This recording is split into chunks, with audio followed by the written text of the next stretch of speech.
Good morning बच्चों। आज हम पढ़ेंगे पार्ट 3 झांसी की रानी। नदी के किनारे दो बच्चे घोड़ों पर सवार उन्हें सरपट दौड़ाए लिए जा रहे थे। आगे आगे एक बालक था और पीछे एक बालिका। बालिका बालक से छोटी थी। अचानक बालक ने पीछे घूमकर देखा और कहा, मनु, मेरे बराबर आओ तो जानू।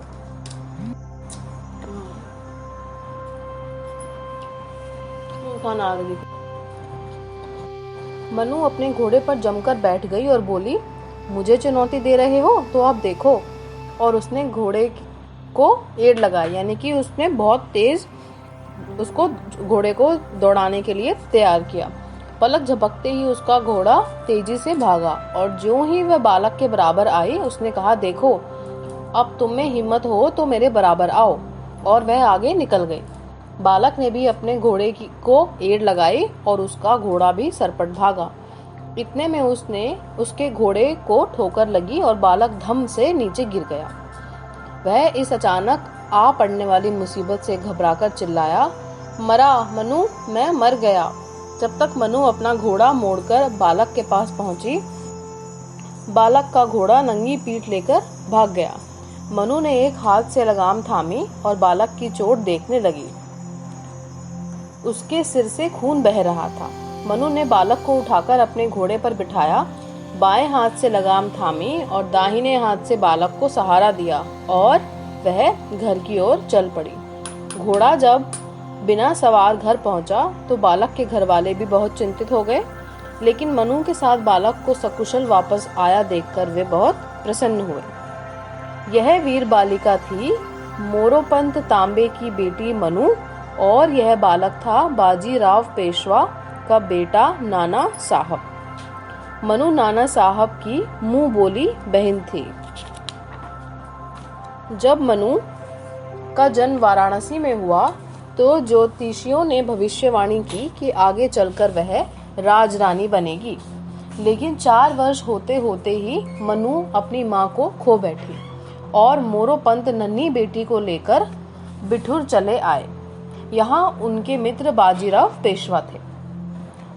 बालिका मनु उनके बेटों नाना साहब और राज साहब के साथ खेलने लगी। बाजीराव उसे बहुत प्यार करते थे और उसे प्यार से छबीली कहकर बुलाते थे। नाना साहब के साथ रहकर मनु ने घुड़सवारी सीखी, हथियार चलाने सीखे और थोड़े ही दिन में वह तलवार चलाना, बर्छा भाला फेंकना और बंदूक से निशाना लगाना भी सीख गई। वह नियमित रूप से व्यायाम भी करती थी और कुश्ती में अपने से कहीं बड़े लड़कों को उठाकर पटक देती थी। नकली किले तोड़ने व युद्ध करने के खेल उसे सबसे ज्यादा प्रिय थे। जब वह बड़ी हुई तो मोरोपंत को उसके विवाह की चिंता होने लगी। सौभाग्य से झांसी के राजा गंगाधर राव ने मनु के साथ विवाह करने का संदेश मोरोपंत के पास भेजा।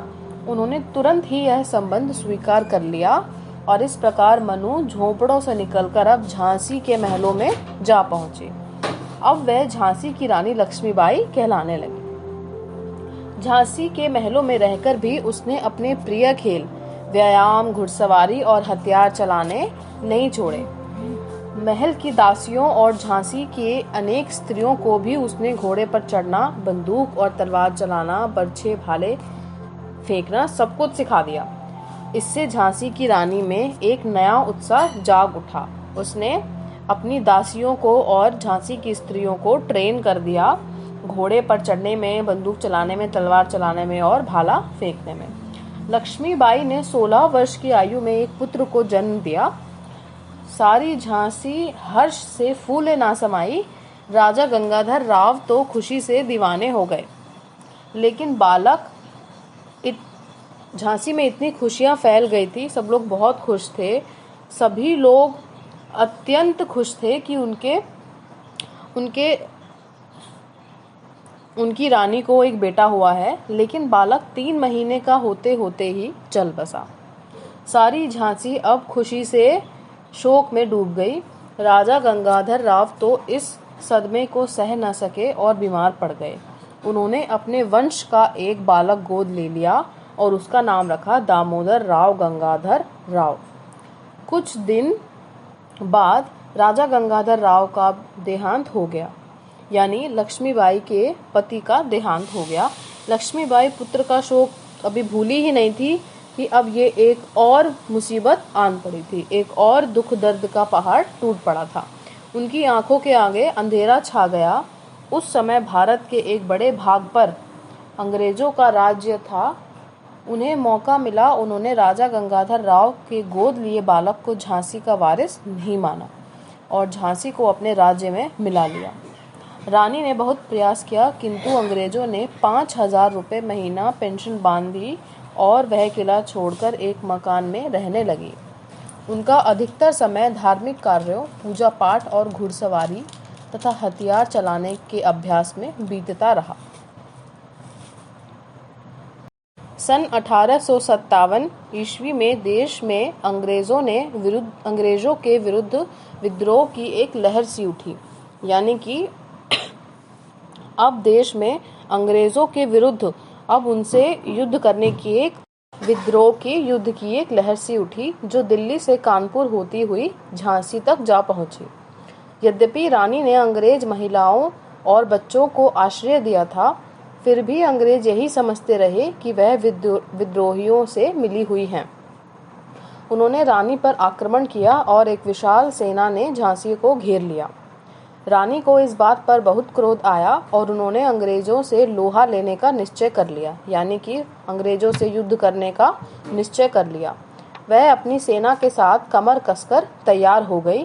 23 मार्च 1858 ईस्वी को युद्ध आरंभ हुआ। 12 दिनों तक रानी साहस के साथ अंग्रेजों का सामना करती रही, पर 3 अप्रैल 1858 ईस्वी को अंग्रेजी सेना झांसी में घुस गई और शहर में चारों ओर लूट मार काट मच गई। हारकर रानी ने किला छोड़ने का निश्चय किया। वह बालक दामोदर राव को पीठ पर बांधकर घोड़ा लेकर तीर की तरह अंग्रेजों के बीच से निकलकर कालपी जा पहुंची। अंग्रेजों ने वहां तक उनका पीछा किया तो वह ग्वालियर पहुंची, लेकिन अंग्रेज वहां भी पहुंच गए। रानी का अपना घोड़ा युद्ध में घायल हो चुका था। उनका नया घोड़ा कई दिन से बंधा था। प्रशिक्षण ज्यादा ना होने के कारण वह एक नाले के पास जाकर अड़ गया। बहुत कोशिश करने पर भी वह टस से मस न हुआ। अंग्रेज सैनिक वहां आ पहुंचे। रानी बड़ी वीरता से लड़ी, किंतु बुरी तरह घायल हो गई। उनके सेवक उन्हें एक साधु की कुटी में ले गए, जहां उन्होंने अपने प्राण स्वयं त्याग दिए। कुटी का घास फूस इकट्ठा करके साधु और सेवकों ने उनकी चिता में आग लगा दी। भारत के प्रथम स्वतंत्रता संग्राम में रानी लक्ष्मीबाई ने जो शौर्य दिखाया, वह हमें आज भी रोमांचित और प्रभावित करता है। उस वीरांगना की प्रशंसा शत्रुओं ने भी की थी। उनके बारे में श्रीमती सुभद्रा कुमारी चौहान की कविता की निम्नलिखित पंक्तियों देश के बच्चे बच्चे की जुबान पर रहती हैं। बुंदेले हर बोलो के मुंह हमने सुनी कहानी थी, खूब लड़ी मर्दानी वह तो झांसी वाली रानी थी। हमें इस पाठ से यह सीखने को मिलता है कि हमें कोशिश करते रहना चाहिए और अपने देश के लिए ज़रूरत पड़े तो जान भी न्यौछावर कर देनी चाहिए। थैंक्स।